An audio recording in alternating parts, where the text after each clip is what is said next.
Days are cooler, nights are warmer, and I put the blame on you. Time moves slow, but my heart beats faster. When these eyes are looking right at you, right at you. You give me something to believe in, just what I needed. You're the closest. Why aren't we talking about white men? Right. I've been spending time, even as we were heading to the election, all this talk about black men not voting. When I did the numbers, we're talking about 1.7% of the voting populace. I'm not spending any time trying to get 1.7% of people out there that ain't going to vote. Go do what you're going to do. Don't vote. Vote. Write in your name. Sit your ass down. So I don't care. I'm not spending no time on you. It's the 53% or 54% of white women. That's the problem. Exactly. That's the problem. That's the problem. So white women, gather your ladies. Have your sewing circle, your book clubs, and have the conversations and embarrass the F out of these people because they're hiding in plain sight. And they get away with it because they're just, and they're just so unassuming. Not everybody's a raging maniac painting grab me by the pussy shirts and all of that. Most of them are just, they're the ones that bake cookies for the bake sale. And they're the ones that are the leader of the Girl Scouts. And they're just so lovely. And they just want America to be right where it was in the 50s. I love Ward and June Cleaver. I want that to be again. And that's what I'm voting for because I love Jesus. Those women need to be gathered by their own. Jesus. Yeah. By the 46%, get busy. Charles Manson. I'm going to start with my frame of reference. Okay. Charles Manson. White man? Was he a white man? He was a white man. Okay. What was his goal, Joe Christian? He was trying to start a race war. He was trying to start a race war. So he killed Sharon Tate and killed the baby in her belly, blamed black people. Sound familiar? Yeah. Tried to start had followers. Yeah. Helter Skelter. Y'all do your research, okay? Timothy McVeigh, was he a white man? He was a white man. What was his goal, Joel? He was trying to take down the government. And was there a racial component? I think there was a racial component. Yes. He was a white supremacist. Yeah. Yes. Okay. Eric David Harris, Dylan Bennett Klebold. Do you know those names? They should be household names. Those are Columbine kids, right? Columbine, two American high school seniors, two American kids doing the best they can. Yeah. Mass murderers. Columbine High School massacre at Columbine High, April 20th, which is both Hitler's birthday, Don Mattingly's birthday, and the Weed Day, 1999. Harris and Klebold killed 12 of their fellow students, one teacher, wounded 24 others. The killing was most of their victims in their school library, of all places where children never go. Right. Okay. And then they killed themselves. Right. Yep.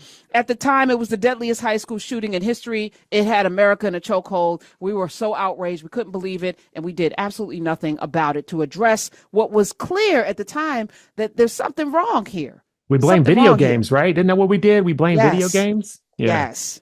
Adam Lanza. He killed his mom, Nancy, took her gun, 22 caliber Savage Mark II rifle at their home, went to her school. They later found her dead body in her pajamas. She didn't even get out of her pajamas. 4 gunshot wounds to the head. He killed his own mother. Yeah. Then he drove to Sandy Hook Elementary School in his mother's car. 20-year-old Adam Lanza. 7.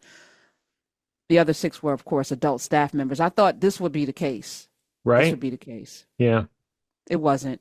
And yes, we can talk about gun control, but there's something else going on here. And that the media is not even doing a side by side. What I'm doing right now should be there's no media outlet doing this. Why not? Yeah.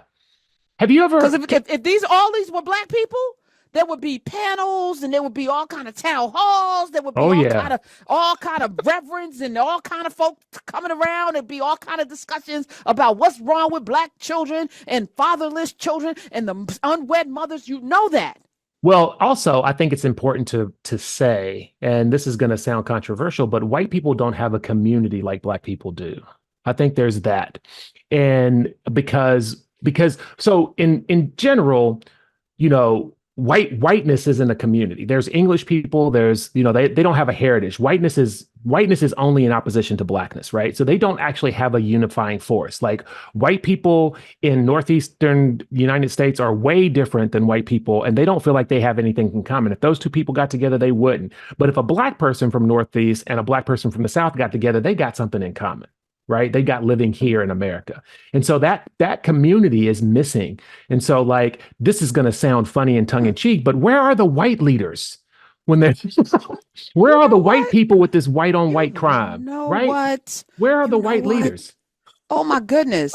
I'm going to push back a little bit because there is a rallying. We see it.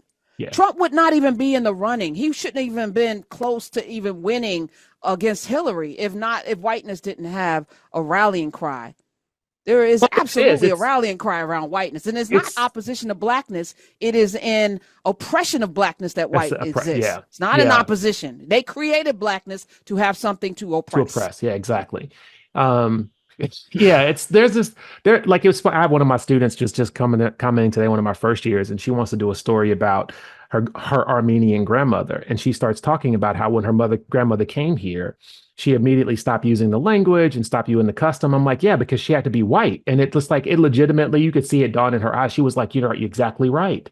Because she didn't want to be seen as a foreigner. Right. And because she had white skin, she could do that. Right. And I think that there's that whiteness that those people cling to, which is not a real culture, right? It's about subjugation and oppression, right? That's the only thing that binds those people together, right? Because it can't be country music because we started that, right? It can't be Southern food, right? Because we started that, right? It can't be any of the things that are essentially American because Black people are we are what American culture is for the most part. We taste make the music, we taste make the fashion, we taste make the language. We do all of that, right? Trump is walking out on stage to 50 Cent, Many Men, right? We do that. We built this culture, right? So and Isaac Hayes, in spite of an injunction. Right. And so what are they bonding to, right? And it's that idea of white supremacy, which is not a real thing. And so we need to disabuse them of that. And then the white people who are listening, because I'm sure there are white people who are listening to Urban View, and they talk to your friends, tell them that there ain't no such thing as whiteness. There ain't no real thing, right? Because you are Irish before you are white, right? You are Italian before you are white. And those histories and those cultures, like we talk about this all the time, white people can't dance, right? But Irish people dance. Oh, they dance and they yodel. I'm not yodel, but I was watching Call the Midwife, and they had like an Irish funeral where they burnt and the singing. I said, oh, you got some riffs? Yeah. Okay, I see the riffs. Come on. The same thing with Russian, the same thing. The reason that we say white people don't have a culture because they don't connect to that. They connect to this fabricated American culture, which is basically a hodgepodge of a lot of cultures, specifically what Black people have done, right? I mean, even food, right? All American food comes from, for the most part, from the South, right? And who made that food? Who were the ones that categorized that? Black people did. So they get a lot of that stuff from us. And so the only thing that they have, right, that they can hold on to is oppression and subjugation and white supremacy. And why would you want that to be your brand? My days are cooler, nights are warmer, and I put the blame on you. Time moves slow, but my heart beats faster. When these eyes are looking right at you, you give me something to believe in. Just what